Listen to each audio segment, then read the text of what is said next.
The Dogs, in association with the Greyhound Board of Great Britain.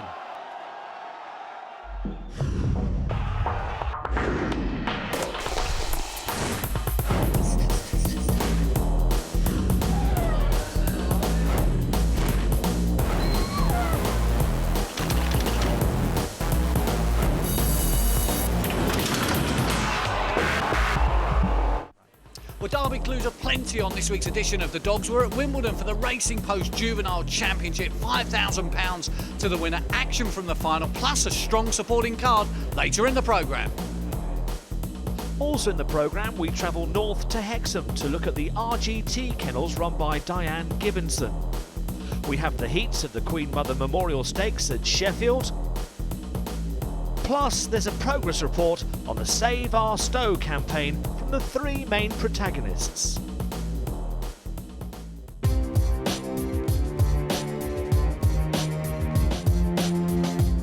But first, back to Wimbledon for the Racing Post Juvenile Championship and a track record never to be broken, King Lee winning the supporting sprint. Droopy's Del Sol underlined her claims to the mantle of the country's top marathon performer, but it wasn't all runaway winners. More closely matched was Fats Boy Zorro and Romeo Maldini over 6 bends. The pair crossed the line together. The judge couldn't split them. But most of the talk centred on the new plough lane. The switch to the Mick the Miller stand will see a new winning line, new race distances and steward's box. Also newly unveiled, Barrie Faulkner, GB's chief executive. Greyhound racing is a great sport, it's a great night out, it's a fantastic betting medium, and there are some really good people in greyhound racing, and clearly it's going to be a challenge. It's not an easy time, but why would you want to resist a challenge? What's your brief then? My brief is to look after all the aspects of greyhound racing regulation. We'll be looking at the legislation as it applies to greyhound racing and the commercial side to try and develop greyhound racing as a betting product and get bums on seats at greyhound tracks. Well, plenty of seats had been taken in the grandstand for the main event, the Racing Post Juvenile Championship. Favourite when the draw was made was Irish Raid in New Long Class, but on the night he drifted and was joint favourite at the off with Eye on the Storm. Oaks winner Shaw's Dilemma was the subject of support and traded at 7-1. Get ready, they go, and racing towards the first bend, 10 large down in a hurry, goes out in front and leads early from New Long Class. They get round that first bend, who checks out wide, trouble there for 4 Eye on the Storm, took a bump, also Shaw's Dilemma at the back, heading down the far side, 10 large down, leading here from New Long Class. Then after these comes Lenson Bolt, they come round the second last bend. Stumbling there was New Long Class, 10 large down, giving a bit more breathing space, and they come round the final bend, and it's 10 large down for Diane Henry. What a winner! 10 large down wins the Racing Post Juvenile Championship, and that's 5 large ones for Connections. Courtesy of a fast break, 10 large down, rode a bump with Eye on the Storm for the traps and made the turn in front. New Long Class was chopped for room at the bend and lost all chance when stumbling as he challenged at the third bend. But the spoils went to 10 large down and Diane Henry, and Darryl Williams caught up with her afterwards. This is amazing. He said he had to get out tonight, and by golly, he was listening. Like I said, he had to make that bend, and I mean, I'm not prepared for this because I didn't expect him to win, so I am speechless. But the dog has shown his class, hasn't he? Let's be fair, nobody had any faith in the dog and probably had no faith in me, and we've both proved them wrong. So just awesome, and he is now a serious contender. A worthy winner, a classic contender. That's Racing Post Juvenile Champion, 10 large down. A misty morning in the Cheviot Hills near Hexham, and a visit by the Dogs cameras to the newly refurbished retired Greyhound Trust kennels run by Diane Gibbinson, a kennel that is expanding all the time. Diane is the wife of trainer George Gibbinson and told us how she became involved in looking after retired greyhounds. Many years ago we used to take flapping dogs in from the flapping tracks because there was nowhere for them to go. We used to do it in the back garden, 3 or 4 at a time, and then took the kennels at Alnwick and took RGT dogs as well, or whatever dog was needing a home, and it progressed from there. Then we got the chance of this place to make a proper rehoming centre for greyhounds where they can be socialised. We've got quite a lot of volunteers who come up and take the dogs out on the beach, in towns, make sure they're little dog friendly, because a lot of dogs need to be. And that's where it all started. What's the biggest challenge do you find in rehoming a greyhound? Making sure it stops in that particular home. It's awful when they come back after they've been in a home a few days and for one reason or another it hasn't worked out. So making sure you put the right dog in the right home is the best way to do it. Still plenty of old preconceived opinions of what the breed's about? Lots. Most of people think that they need loads of exercise and boisterous and tear around chasing fluffy things. That's not the case. Most of them can become cat friendly with a little bit of time. Some obviously can't. And they just lie around. They have a burst of energy and then that's them for the day. So they don't need loads and loads of exercise. Now, Diane, you run a racing kennel alongside a retirement kennel. Is that maybe to some people a conflict of interest? Yeah, we have had a few people up who are anti-racing. And when I say, well, we run a racing kennel as well, they're like quite took back. But greyhounds love to run.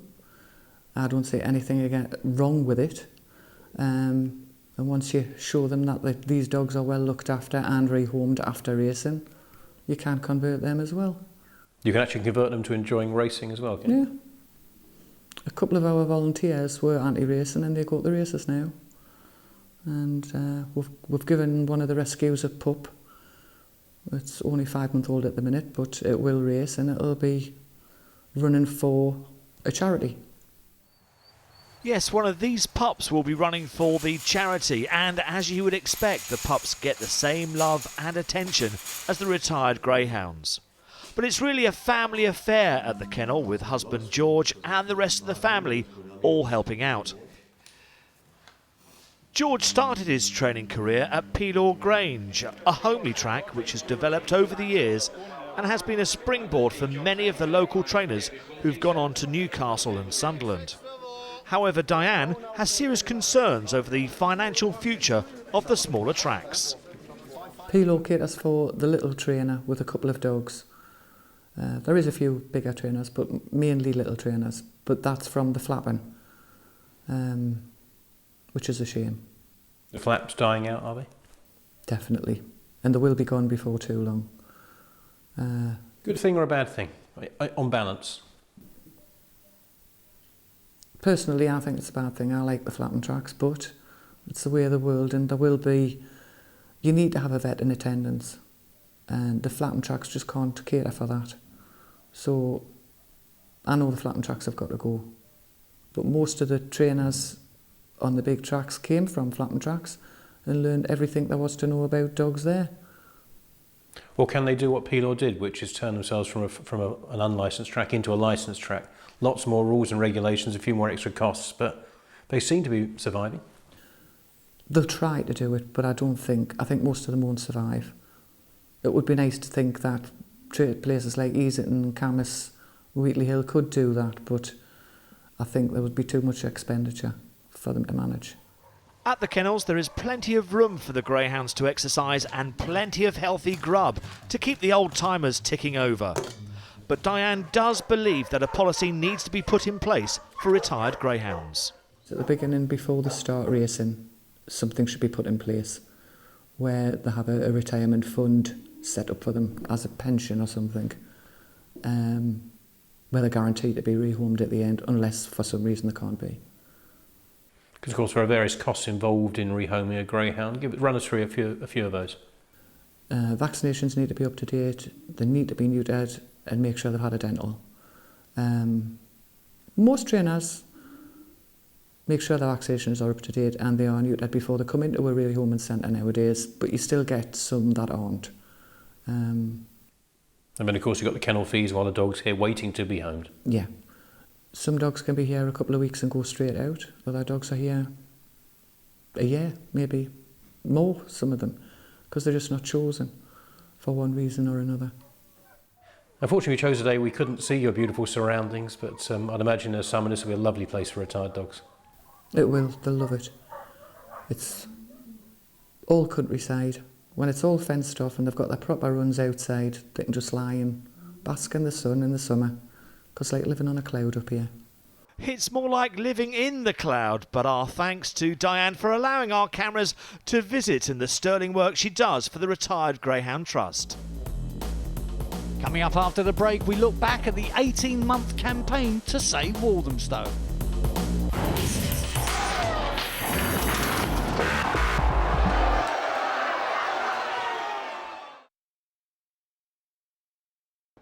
So to Sheffield for the Queen Mother Memorial Cup heats over 660 metres. In the first heat, the locally trained Droopy's Eugene was the 5-4 favourite. He'd finished second to Droopy's Del Sol recently at Newcastle. The second favourite here was Fabulous Melody. And away they go, and what a start there from Lizacar Robin. Quick to trap, but better pace coming from 4. Brandon Big Boy. In behind 1, Patadel Rafa rushed up, but had no room, and now goes shooting off the track at the second bend. At the moment, the favourite's got a lot to do. Droopy's Eugene at the back as they go down the far side, final time. Brandon Big Boy leading here by 3 lengths over 3. Lizacar Robin in second. Trying to improve again was Patadel Rafa. They've broken away here from back in 4th, Romeo and Oregon. They come around the second last bend, and Patadel Rafa in more trouble as 3 takes over. Lizacar Robin goes 2.5 lengths clear. Scrap on for places, but it's going to be a win here for Lizacar Robin at a big price. Goes on to win, and it's Patadel Rafa in second. Lizacar Robin at 10-1, winning for Phil Broom, recording a time of 40.96. In the second heat, Farlow Rocket for Barry Draper was the odds-on favourite. Farlow Rocket, who'd warmed up for this event with a 12 3/4 win over track and distance recently. And there they go, racing up towards the first bend. Trapping out well is headed on Jason, who in fact was in behind Farlow Rocket when they met last time, but gets first run here. Farlow Rocket poised on the inside, making a move on the outside after a good start is Droopy Arshavin. They come into the third bend, and who's going to give way here? Well, it's Farlow Rocket, because Droopy Arshavin's taking over. Up into second comes Graceland's Tiger. The favourite now toiling back in 4th is Farlow Rocket. Hill to Pokey picking up a bit of ground after being outpaced, but it's Droopy Arshavin leading at the penultimate turn by 2.5 lengths from Graceland's Tiger, then a length back to Hill to Pokey. It's Droopy Arshavin who's striding away. Droopy Arshavin wins by a good 4 lengths here. Hill to Pokey runs on for second place. Droopy Arshavin winning for Stuart Mason in 40.35. In the third heat, last year's Grand Prix winner Crown Rover for Jimmy Wright was the 7-4 favourite. Also in the race was the Cock of the North winner for last year, Hurley's Hero, who was next in the ring at 3-1. And away they go in 3. Crown Rover flies out of the traps. 1 Bauer Surfer tries to go with it. After he's improving now, Romeo Maldini, after a bit of a tardy start, running wide, entering the straight, along with Kulavani Pius at the back. With a lap to go, and it's 3. Crown Rover dominating so far. Racing in second, Romeo Maldini, who showed a little bit of a spurt mid-race. After he's picking up ground now, Kulavani Pius, who moves up into third. There comes Hurley's Hero. They come round the final 2 bends, and it's Crown Rover has got them well strung out here. Crown Rover by 2 lengths. Romeo Maldini can offer very little in the chase as they come up towards home. Crown Rover wins by 4 lengths, beats Romeo Maldini, who clings on to second. Crown Rover making all to win in the quickest time of the night, 39.92. Well, here's a look at the final, which takes place at Sheffield on Sunday. Crown Rover has a perfect pitch in trap 1, as long as he traps, of course. He has the quickest time to boot as well. The main danger might be Droopy Arshavin, who beat him recently over track and distance. When Walthamstow closed in August 2008, after 75 years of greyhound racing, the sport lost its premier track and a lot more. Famous for its big nights and big personalities, one Stowe regular wasted no time in making his feelings known. One thing I would like to say, why I was keen to do the interview, is I think it's absolutely treacherous what they've done to Walthamstow, and I think every owner in the country should sign the petition that's on the Government Downing Street website. Ricky Holloway kick-started the Save Our Stowe campaign, and fearing the sport could be sinking too, rallied the troops. And the reaction has been positive ever since that famous emotionally charged last meeting. 18 months on and the fight continues. The dog's producer Clive Lawrence met up with the key SOS campaigners, Ricky Holloway, former champion trainer Linda Jones, and Barry Clegg, who was chairman of the Walthamstow Owners Association. Barrie played host and Clive started by asking Ricky if in the early days did anyone give the campaign a realistic chance of success? No, nobody really did. From the first night at the Sky with Bellevue, when one of the greyhounds won the Sky race, I initially started up and said about what was happening at Walthamstow, how it was wrong, how it shouldn't be allowed to happen, and how the greyhound industry should really unite behind the cause. So no, we had no chance to begin with, but now obviously we've come a long way forward. Ricky, though, do you concede that it was really a lot about what you were saying at the time? You had no substance behind what you're saying, it's just your emotion and your belief behind it? I was emotional because basically it meant a lot to the industry. It meant that the flagship of the whole greyhound industry had gone, and really I could see the broader picture, which really was that there is no answer to the quality of product of greyhound racing. We're all going down the 1p meal deal route because there is no iconic stadium like Walthamstow. It is no flagship. It's like Wembley, without the football. It just can't happen.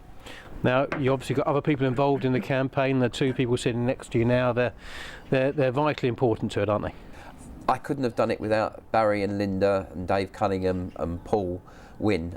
They've been absolutely the key core of Save Our Stow, but also not just us. Behind the whole campaign was the whole of the greyhound industry, and I think this is the first time of any campaign, and it is the biggest campaign in greyhound racing, where everyone has actually got together and united. And when you unite, you are a big force to be reckoned with, as we've proven. Now, Linda, obviously it didn't take much to get you on board the campaign. Were you as confident as Ricky was at the start? Well, no, it was a place that I didn't particularly want to see closed, and it's an iconic track. I used to be a kennel maid there several years ago now, more than I care to remember, and the racing was good, everything was good about Walthamstow, and I just wanted to be part of the campaign. And the thing that I've got going for me is I've got a lot of experience with the greyhound game, and I text Ricky after the interview, and I said, I'm with you 100%. I said, so we'll see who else we can get on board, and what we can do. But everybody said, oh, you've got no chance. And I said to everyone, well, with that sort of attitude, we won't get anywhere. I said, but we've got to give it our best shot. And we have. You obviously never want to give up, Linda. We've known that when you were training, and your dogs always gave 100%. Barrie, obviously, you've been involved with the stadium for many, many years. Yeah, it's really was my second home. Been there every week since I was 15, and even before that, my granddad took me there, and then I went there regularly with my brother, and just loved the place, and really still feel great emotional attachment to the place, which is really my driving force. So when Rick asked me, I remember in the Hideaway bar to get involved, I did have a little think about it. But then once I decided to get involved, then it was, full on.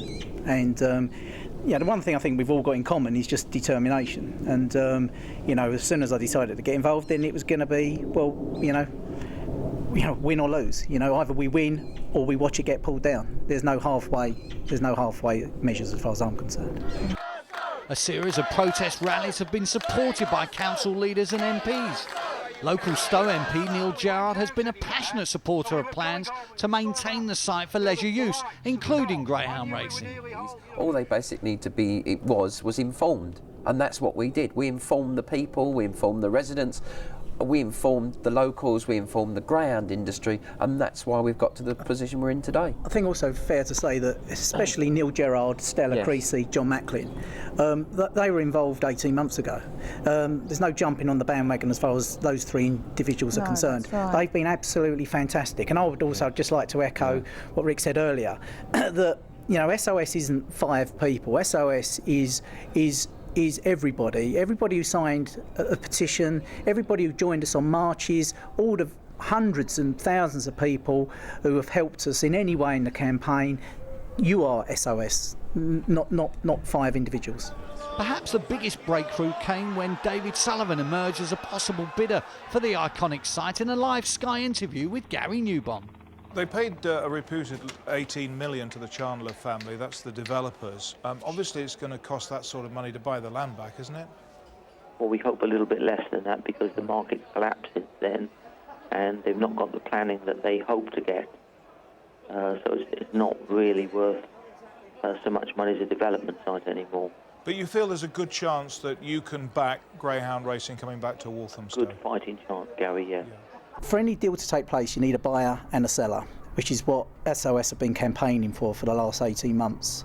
David Sullivan has publicly stated that he wants to buy the stadium, and so we feel as though we've got the buyer. As far as the seller's concerned, L&Q are on their knees, as far as I'm concerned.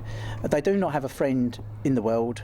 They've got the councillors and the MPs wanting greyhound racing back. The local residents want greyhound racing back, and all these things combined show that their planning position is extremely weak. They haven't put any plans in over the 18 months. There's no likelihood of plans going into the site for another year or so, and all these things combined make me think that the L&Q's position is extremely weak. So for those two reasons, I'm of the opinion that we're on the home straight. Now, Linda, what can the greyhound community do but will make us crack open the champagne rather than just the French fondant fancies there? Well, I'd like to say thank you to everybody that has been on the rallies, and I'd like to say thank you to David Sullivan and to Nick Buddymere for what they're trying to do. But we now need to all unite as an industry, come together. It is difficult times, but we've now got to drive it forward. We've got to bring back quality greyhound racing to this country and get it on the renaissance that Ireland has got, because we can do it when we unite. We're not there yet, make no mistakes about it. Yes, we've weakened L&Q, yes, we've come a long way, but we're not there yet. What we need is to get, when this bid is in, which it will be, I'm led to believe, in the next 30 to 60 days, we need everyone on a mass rally to go from Walthamstow to take it to the heartland of London and Quadrant and drive the stake right in these people's hearts and get them off this land. A look at the open race calendar and a busy Friday, with the highlight being the Golden Crest final at Poole. Opens also at Crayford, Romford and Sunderland. Doncaster and Shawfield supply the opens on Saturday. On Sunday the feature is the Queen Mother Memorial Cup final at Sheffield, with opens also at Hall Green and Henlow. Whilst on Monday, Nottingham and Romford provide the action. For all the latest news, click onto our website, thedogs.co.uk. Next week on the Dogs programme, we have a preview of the Betfair Trainers Championship, plus Wimbledon's first meeting following the stadium changes.